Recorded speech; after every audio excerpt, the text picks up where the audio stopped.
Salut Alexis, ça te plaisir. Hi, Josh, nice to meet you. Josh, pleasure to meet you.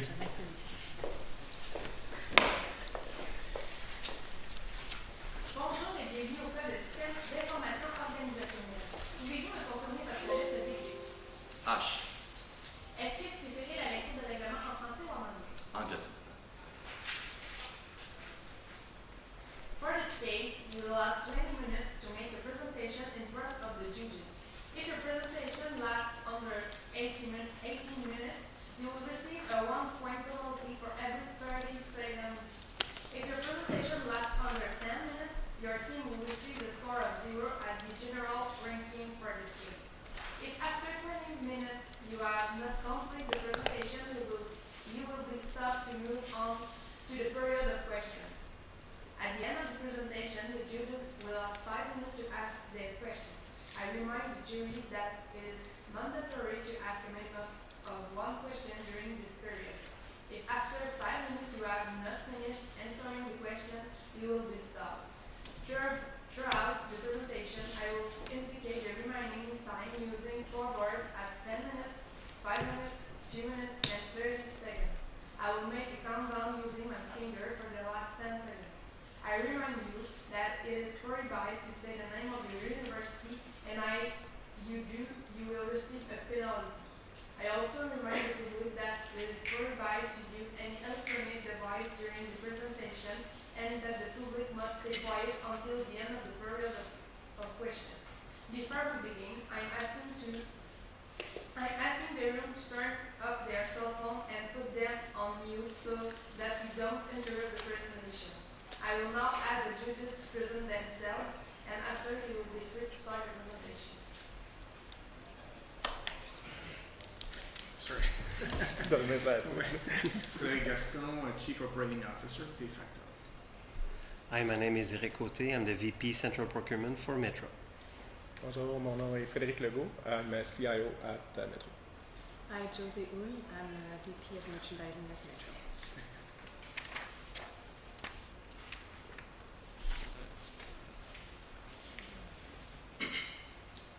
If you take a quick look at your hand, it may seem a bit insignificant at first. These fingers are tiny little appendages that really can't do much on their own, not much functionality. But when you take your palms and your wrists and you put it all together, a whole new level of functionality is achieved. Your company followed a similar process way back in 1947, when a group of small grocery owners came together to found the giant that is known today as Metro. Your company is on the precipice of a new horizon, and to embrace the future that is coming towards your way, it is critical that you embrace this philosophy that you started with of coming together. Good afternoon, judges. My name is Nathim. This is my colleague, Alexi and Josh, and we are January Consulting. Today, we're going to be going through, firstly, your situation, what's going on in your company, and what do you need to do. Then we'll delve into our analyses that we conducted, move on to the strategy that we created for you, show you how you can implement that on our timeline, and then finally break down the costs in the finances. So without further ado, let's get into the situation. So our mandate for today is to help you restructure your IT infrastructure so that the computer systems in both Metro and Jean-Coutu can work together in perfect harmony. So in order to get a better understanding of what we need to do, we need to start with our analyses. So first we want to understand the current state of your company and the challenges it may endure right now and in the past. So the first challenge that we identify is that there's different systems and the duplication of efforts. So that comes with your acquisition of Jean-Coutu. So now you have 2 different IT departments using 2 different types of systems, one SAP and another more legacy system. So the desired state here is to consolidate those systems and those departments in order to really build that synergy and reduce that duplication of efforts. Then the second problem or challenge that we've observed is that you have a history of a difficult time with changes and adaptability. So it was mentioned in the case that when you implemented SAP in the past, it took a long time and it was a challenging time for your employees, and they weren't guided throughout that process, and it created some friction with their work. So the desired state here is a need for an exhaustive change management strategy that will assist your employees through the changes that will come in the future. Finally, the third problem or challenge that we have identified in the current state is that there's a high dependency on external resources. So Jacques Coutu, all his IT department is externally funded with the RX Center. And Metro also uses consultants quite a lot for their IT departments. So the desired state here is to bring the labor in-house in order to build sustainable growth. So the key takeaway from this gap analysis is that the IT merger between Jacques Coutu and Metro must be efficient, so cost effective. It must be assistive to the employees and guide them through the change, and sustainable, so bring that labor and that knowledge in-house. In order to merge two departments in any business, first you need to see the current state. Right now, this is the high-level IT department for Metro. As you can see, it is divided into 4 different separate sections, and the most important section for our merger is the information technology section. This section is divided into 8 separate functional areas, and these functional areas are all somewhat related. However, they're not totally connected. And if we look at Jean Coutu's current state, they have really one area for their IT department, which is under the assistant vice president, and was not given a name in your case. This section has a bunch of different functional areas that are all related to operations, which is a good thing because the technology that was coveted by Metro was the RX Pro technology, which has to do mostly with operations. And seeing as it is perfectly divided already, we can move to our key takeaway, which is that both organizations have IT departments that can work synergistically through simply just cutting from one area to the next. And if we look at our strategy, this is, again, the high-level organization chart. Metro has a very good SAP department, which is the SAP Skills Center, and they covet an organization department, which would be the RX Pro. By adding operations and distribution into the high-level organization chart, we'll be able to move RX Pro into Metro's system. And if we look at their current infrastructure team, there are a couple of functional areas that have to do with operations. These being the retail information system, the operations system, and the store tech development team. Because the RX Pro system has a POS system, which would replace the retail information system, and it has an operations system. And if we look at what will become the operations team, this is just the organizational chart from Jean Coutu. This already exists, and they already work together, so why would we break apart a team that already works so well together?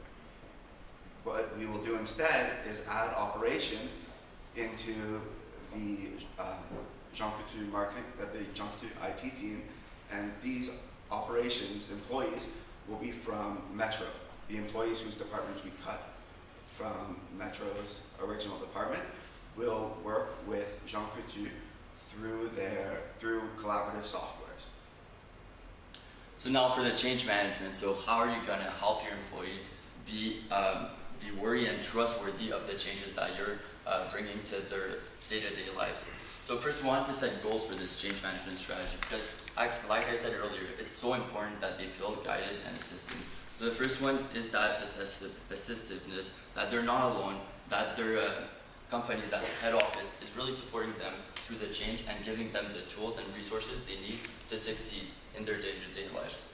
Then it must be iterative. So we don't want to set a big project up for failure by giving it a lot of money and a lot of time, because that just puts a lot of dependencies and a lot of contingencies that can go wrong. So by making it iterative and breaking it into smaller chunks, you can mitigate that risk and deliver more frequently and test with real customers on a more frequent basis, which is what you want because it will give you the systems that are adapted to your customers, which are, in this case, your employees, of course.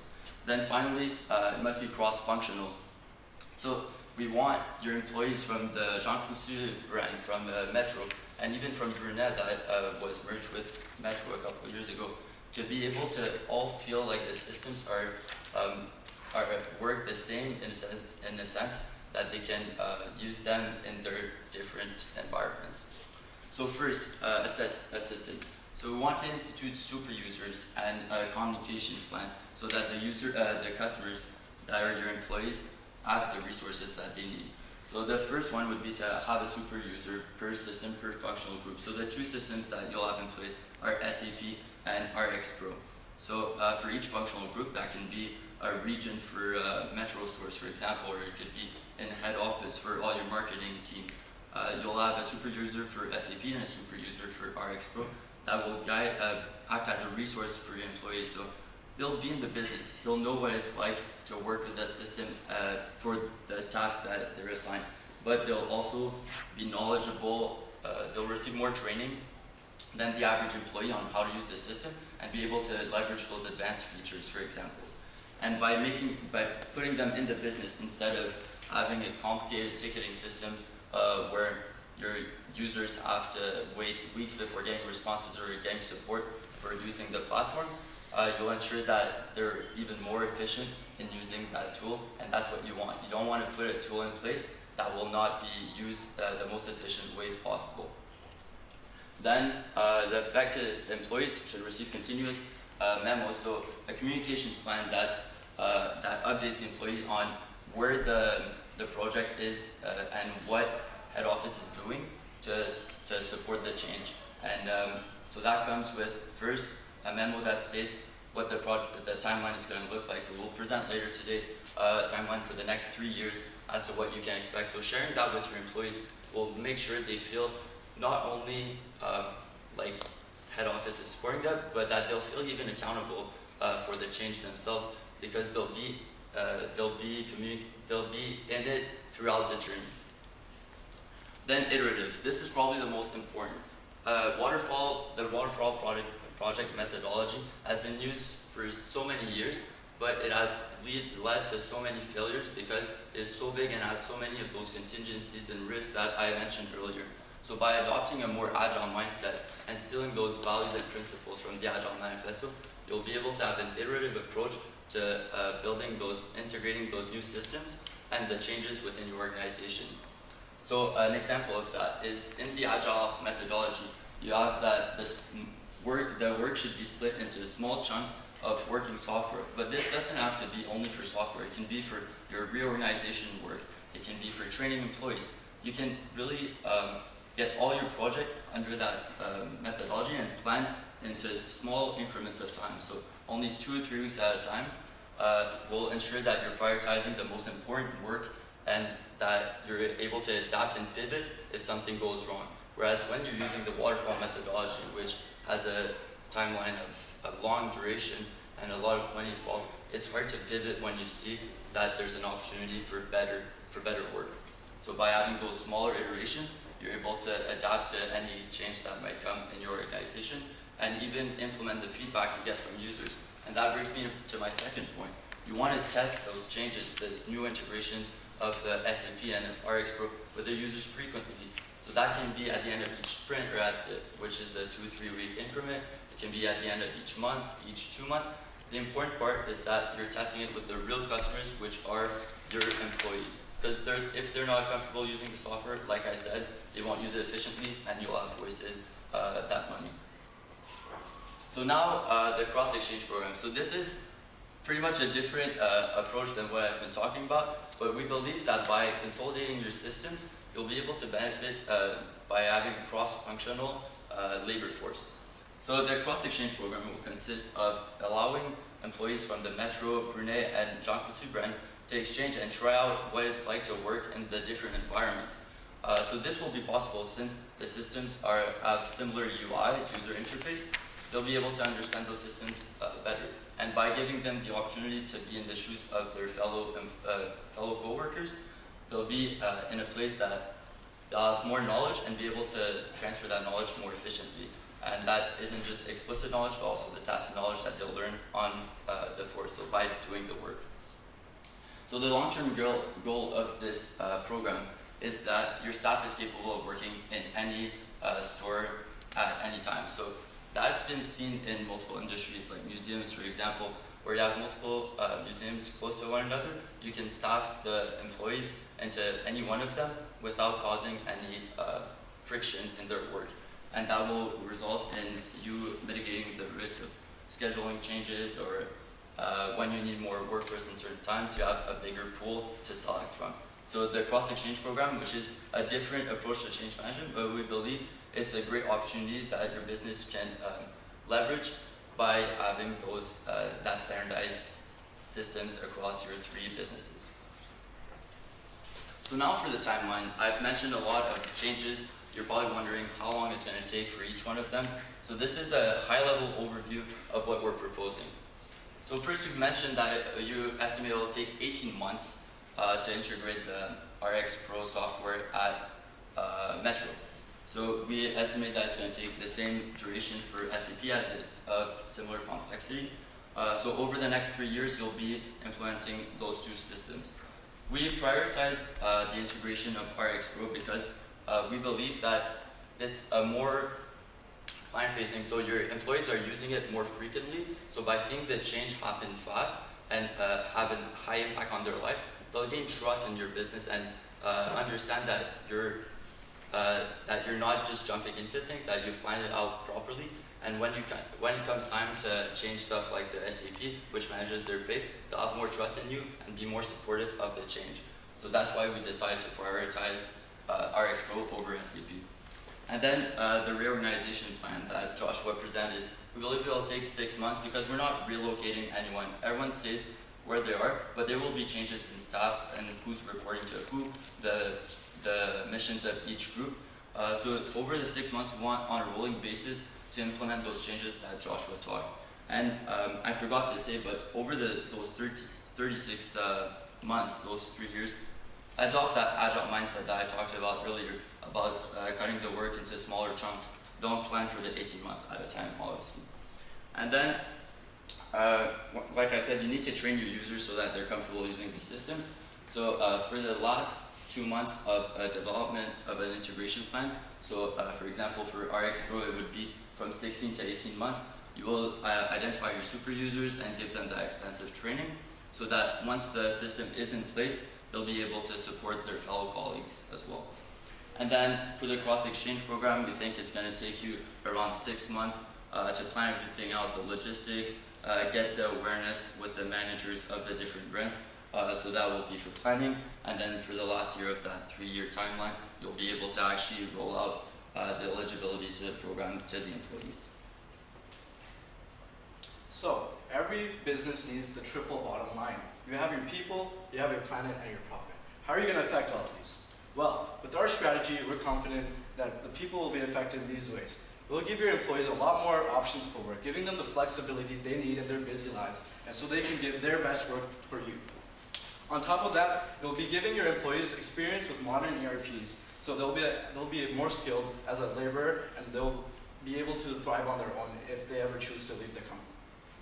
As for the planet, we're shutting down those additional 2 facilities and consolidating them under one roof will help you reduce your carbon footprint by a big amount, and that's nothing to joke about. Finally, for profits, we are confident that you'll be able to cut your costs by harmonizing the systems between the two companies while reducing the amount of redundant work that is done between these 2 systems. Moving on, we also decided there were some risks that you need to be aware of when going into this plan. But don't worry, we came up with some ways you can mitigate these risks. The first risk we noticed was some employees might be hesitant to learn new systems. This was mentioned in your case, and Alexia had mentioned it earlier as well. We believe that we'll have a lower impact and the likelihood will also be around the medium level because it's not, people are more open to change these days. And also the mitigation we have is that our change management strategy that will really help open your employees' minds and help them come to terms with the new systems. As for the second risk we identified was that some of your employees might be worried about the relocation when when consolidating these 2 companies. So we believe that they don't need to relocate at all. Part of our strategy was to purchase some collaborative softwares that will allow employees to work from where they are currently, or if they do choose to relocate, they can always do that as well. And now for how much everything costs. So we figured that since you had already allocated $5 million to have SAP integrated into Jean Coutu's systems, that it would cost approximately the same amount of money to integrate RX Pro into Metro systems. We also allocated $250,000 for training our employees. We figured it would cost around $2,500 per employee, and we wanted to train 100 employees. And we also allocated $100,000 for the purchase of the collaborative software. This is because we wanted to make sure that we had the best collaborative software. Since we're not relocating people, they have to have the best means of connecting with each other, since they'll be working, the operations teams will be working very closely together from 2 different locations. The total cost of our solution will be $10,350,000. So today we presented you our strategy to help you restructure your IT infrastructure so that the computer systems at Metro and Jean Coutu can work in perfect harmony. We believe that if you can consolidate these 2 infrastructures properly, you'll be able to achieve your dreams and goals and a lot more. After all, this is how your company started, with the beautiful philosophy of coming together. So with our strategy today, we're very hopeful that you'll actually join us and come together and envision the future of Metro and Jean Coutu. Thank you very much. I'd like to open the floor to any questions you have. Thank you.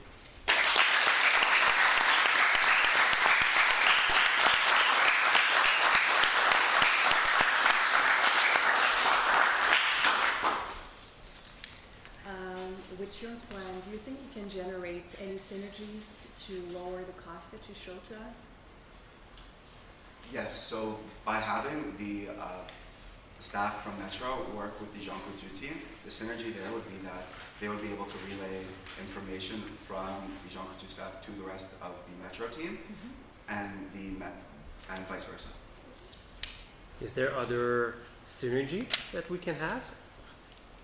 Yes, because you're already moving all of your distribution to one center, so naturally there'll be synergy there. There's also synergy between the current distribution softwares that Jean Coutu use and the SAP software, specifically the C3 software, which deals with the arrival and sending out of shipments. So you were talking about the agile methodology and the SAP deployment. So in the SAP deployment, as you want to go in an agile approach, are you going to go module by module? And if so, what are you going to start? Yeah, great question. So, like I said, we want to be chunking up the work into small chunks of working software. So, this consists of having good UI, but also all the backend that comes with it. Not just start with all the data in the backend and to do the UI. So, yes, we want to do by modules. And probably we want to start with modules that have low risk. So we wouldn't start with the pay or any financial modules, but more with maybe HR, because those don't have critical risks associated with them. So by going with HR first, you'll be able to learn from your mistakes if there are any. Hopefully they won't. But that's what Agile is all about, to be able to fail fast and to learn from your mistakes. And by starting with those less critical modules, you'll be able to learn and be more effective into going into those more advanced or important modules like pay or finances. Could you remind us what was the rationale for doing the integration of RX before the one of SAP? Yeah. So we wanted to do RX before SAP because we think that it has a bigger impact on the employees directly. So by being able to see that there's good change happening in their life and it's not as critical as, for example, their pay or finances, that they'll gain trust in Metro and in the project itself. So they'll be able to be more supportive when it comes time to make those changes to the pay systems or to more higher impact. So it's not related to synergies per se, it's more related to the change management. Exactly, not related to synergy, but to change and to gain the trust of your employees. Okay, thank you. And I don't see any KPI on your presentation that you're going to follow to see if your plan will succeed. So what will be the KPI that you're going to follow? Yeah, so a good KPI for our plan would be to see how many employees we're retaining. So when there's change, there's always attrition. Some employees that are maybe more old-fashioned or don't like the way the company's going. So by seeing what percentage of our employees we're keeping, that will be a great indicator of how effective our change management strategy actually was. And cross-exchange program, was it for the store? Yeah, so that was for your employees in the store. So for example, an employee that works in the grocery section at Metro to be able to be an assistant pharmacist for 2 months, for example, to see what it's like in that business and to gain that knowledge transfer. But we think there's also an opportunity in the longer term to maybe put people that work head office, for example. You could go work in a Metro for a week, see what it's like to be in the foot of the employees, and that would be even better for knowledge transfer. But the cross-exchange program that we mentioned today was mainly focused at employees and stores. So store level, do you think that unions can be a risk? That would be something to look into, but it's not a risk that we identified. No. Thank you very much. Good, thank you.